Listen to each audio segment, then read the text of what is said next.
প্রিয় শিক্ষার্থীবৃন্দ, আসসালামু আলাইকুম রহমতুল্লাহ। তোমরা কেমন আছো? আশা করি ভালো আছো। তোমাদের এখন সামনে অর্ধবার্ষিক পরীক্ষা আসবে বা সামনে অর্ধবার্ষিক পরীক্ষা হবে। তোমরা জানো যে হাফ ইয়ারলি তোমরা একটু প্র্যাকটিস করবে, বাসায় পড়বে। এই কোরআন মাজিদের উপর তোমাদের কিছু একটু শর্ট কিছু দেওয়া হচ্ছে। এগুলো ছাড়াও হালকা কিছু আসতে পারে অতিরিক্ত। তারপরে এই জিনিসগুলো তোমরা দেখে নাও, পড়ে নাও, শিখে নাও এবং পারি কাজ করো, এইচডাব্লিউ করো, শিখে ক্লাস টিচারকে বা তোমার যিনি কোরআন পড়ায় ওনাকে দেখাবে। ঠিক আছে? ঠিক আছে, তোমরা একটু দেখে নাও কোরআন মাজিদ। ঠিক আছে, এক কথায় বা এক বাক্যে উত্তর দাও। দেখো, ক সূরা মুজাম্মিলের আয়াত সংখ্যা কত? এটা লেখে নাও, সাথে সাথে লিখবে, হ্যাঁ। এবং উত্তরও লিখবে, প্রশ্নও লিখবে, যাতে তোমার অর্ধবার্ষিকের কী হয়ে যায়, প্রিপারেশন হয়ে যায়। খ কোরআন মাজিদ কি? হ্যাঁ, এগুলো আমাদের বইয়ে আছে এবং সহায়ক বই যেমন গাইড ব্যবহার করো যারা, ওখানেও আছে, তুমি ওখান থেকে নিতে পারো। ঘ কোরআন মাজিদ কোন রাতে নাজিল হয়? ঘ কত সালে সর্বপ্রথম কোরআন মাজিদ ছাপা হয়?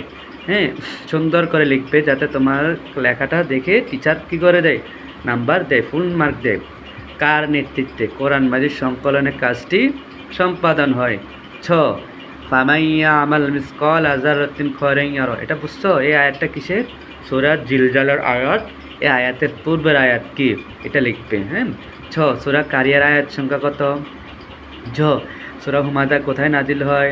ঝ জ্ঞানকে কিসের সাথে তুলনা করা হয়েছে? ইয় সালাতে কোরআন মাজিদ দেখে পড়লে কি হয়? ট পূর্ণ কোরআন মাজিদ মুখস্থ করা কি একটা, আমরা যারা হাফেজ সাহেব রয়েছে, যারা কোরআন মাজিদ তেলাওয়াত করে মুখস্থ করে, এই যে কোরআন মাজিদ পূর্ণ কোরআন মাজিদ মুখস্থ করা বক্ষে বহন করে, সেটার বিধান কি, এটা জানতে হবে, হ্যাঁ। ঠ তাজবিদ অর্থ কি? ড গুন্নাহ কোথা হতে উচ্চারিত হয়? ঢ ঈদগাম কয় প্রকার? ঈদগাম কয় প্রকার জানো? 2 প্রকার, ঈদগামে বাগুন্না, ঈদগামে বেলাগুন্না। মূর্ধন্য লা আবুদু কোন মাদের উদাহরণ? লা আবুদু। এগুলো একটু তোমরা একটু ক্লিয়ার করে দেখে নাও। তারপর আসে সঠিক উত্তর নির্ণয় করো, হ্যাঁ। দুই ঠোঁটের মাঝখান থেকে উচ্চারিত হয় কি হরফ উচ্চারিত হয়? হ্যাঁ, ইকফা হরফ কোনটি? শুধু উত্তরটা লিখবে। ঘ সূরা জিলজাল কোরআনের কত নং সূরা?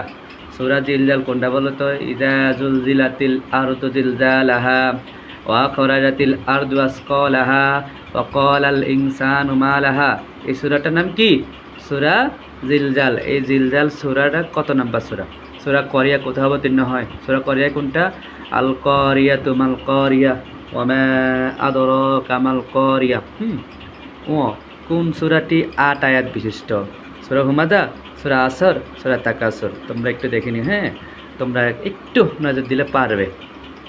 ছ কোরআন লেখক সাহাবীদের উপাধি কি?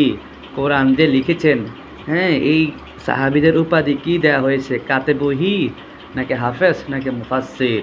ছ জামিউল কোরআন বলা হয় কাকে? জামিউল কোরআন বা কোরআন সংকলনকারী। জামিউল কোরআন শব্দটি আরবি শব্দ, এটার বাংলা কি?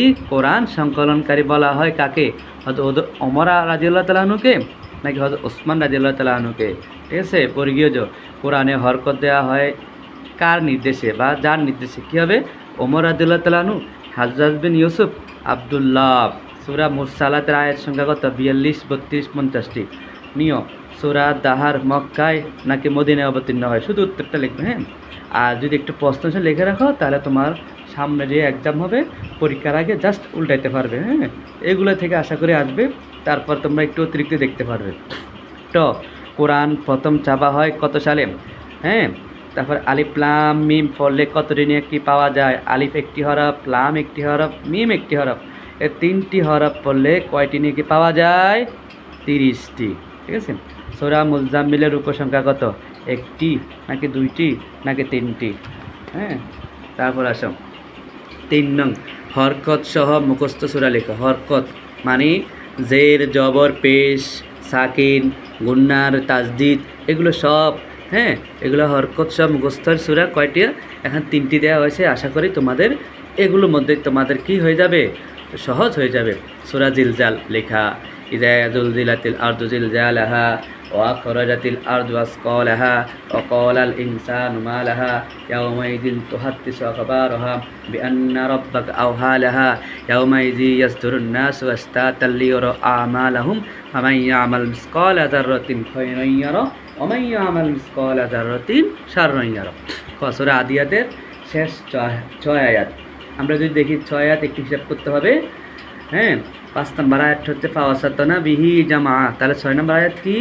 ইন্নাল ইনসানা লিরাব্বিহি লাকানুত, এখান থেকে লিখতে হবে। হ্যাঁ, ওয়া ইন্নাহু আলা যালিকা লাশাহিদ ওয়া ইন্নাহু লিহুব্বিল খায়রি লাশাদীদ আফালা ইয়ালামু ইযা বু'সিরা মা ফিল কুবুর ওয়া হুসিলা মা ফিস সুদূর ইন্না রাব্বাহুম বিহিম ইয়াওমা ইযিল লাখাবীর।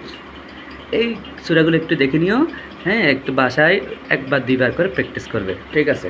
এবার আসে হরকত ছাড়া, মানে এগুলো জের জবর পেশ দিতে হবে না, হরকত ছাড়া লিখবে।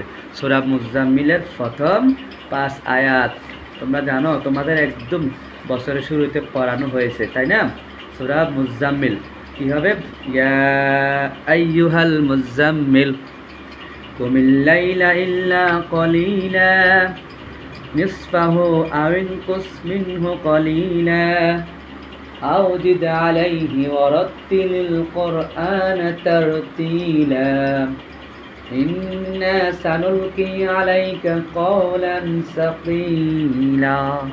সূরা মুজাম্মিল প্রথম 5 আয়াত সুন্দর করে লিখবে। হ্যাঁ, আর জের জবর দিতে হবে না। এবার সূরা করিয়া শেষ 6 আয়াত, সূরা করিয়া শেষ 6 আয়াত লিখবে। কি লিখবে? সূরা করিয়া 6 নম্বর আয়াতটা কি মনে আছে? فأما من ثقلت موازينه فهو في عيشة راضية وأما من خفت موازينه فأمه هاوية وما أدراك ما هي نار حامية। আয়াতগুলো একটা লাইন একসাথে লিখে ফেলবে না, এক লাইনের পর এক লাইন। হ্যাঁ, একটা পর একটা লিখবে। এরপরে আসো প্রশ্নগুলোর উত্তর দাও। এগুলো আপাতত শিখো। হ্যাঁ, নিম্নের শব্দসমূহের তাজবিদে কায়দা সামিউন বাসির তারমিহিম বিহিজারাতিন ইন্না ফিরআউনা রাসূলুল্লাহ আর রহমান ইয়ারজিউন লা আ'বুদু উলাইকা রব্বুল আলামিন রব্বিল আলামিন আলহামদুলিল্লাহি রব্বিল আলামিন। এটা কি হবে? মাইয়া ফালু নাফসান জাকিয়াহ সাবান শিদাদা হুমুয়ুন ফাহুম আযাবুন আলীম। তাহলে দেখো নিম্ন হরফগুলো মাকরাস, এগুলো মাকরাস লাম কাফ সিন ওয়াও জা, এই হরফগুলো মাকরাস। তাহলে লামের মাকরাস এই, কাফের মাকরাস এই, এভাবে সুন্দর লিখবে। কোরআন মাজিদ তেলাওয়াতের ফজিলত বর্ণনা করবে। হ্যাঁ, এগুলো একটু বড় প্রশ্ন, একটু বড় করে লিখতে হবে। আরেকটা দেখো, কোরআন মাজিদ মুখস্থ করার গুরুত্ব ফজিলত বর্ণনা করো। তোমরা সুন্দর করে বাসায় পড়ো, শিখো, লিখো, ঠিক আছে? এই কামনায়, শুভকামনায় তোমাদের জন্য বেস্ট অফ লাক। আমি জানি তোমরা পারবে। আসসালামু আলাইকুম ওয়া রাহমাতুল্লাহি ওয়া বারাকাতুহু।